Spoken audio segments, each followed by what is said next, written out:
Hi guys, thank you for joining me for this extra credit.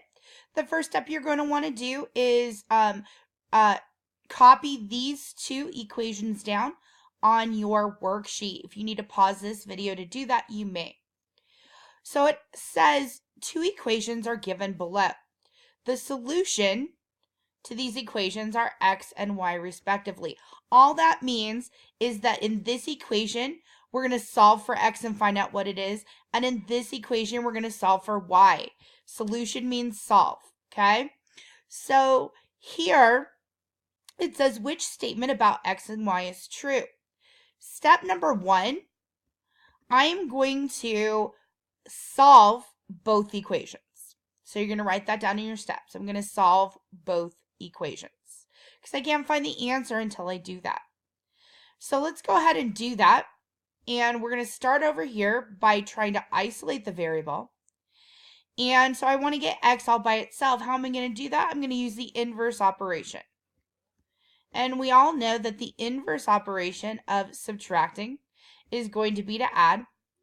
So I'm going to add 15 to both sides. These 15s cross out, leaving x all by itself. And over here, I get 38.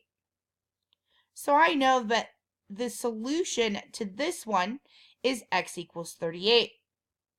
Over here, I'm going to solve for y in the same way that I'm going to isolate the variable. Over here, it's a little bit trickier to figure out what's happening to y, but I remember that a fraction bar is the same as division.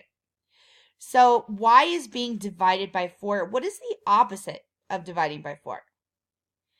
It is multiplying by 4. So I'm going to multiply both sides by 4 to isolate that y. I'm going to multiply both sides by 4. So when I multiply both sides by 4, these two 4's cross out, leaving y by himself. I'm able to isolate that y. And 12 times 4 is going to give me 48. Step 2, now that I've solved those, is to figure out how x and y compare to each other. So I look at this and x is 38. I look at this and y is 48. So 38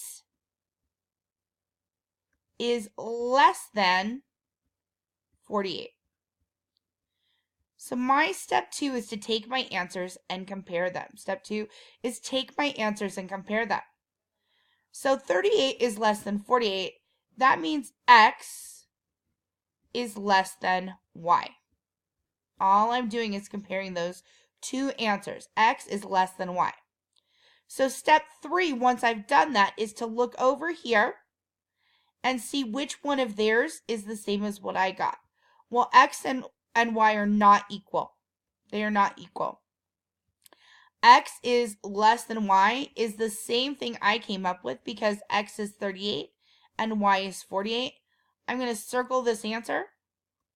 I know that x is not greater than y. That's the opposite of what I came up with. And step number 4, this is not actually a step, but I want you to write this in your, as number 4, please.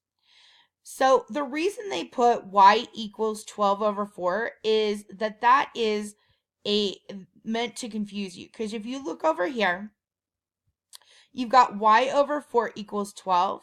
And then, you know, some people aren't going to bother to solve. And what they're going to do is they're going to look at y is being divided by 4. So to solve, I'm going to divide 12 by 4. But because we solved it, we know that that's not true.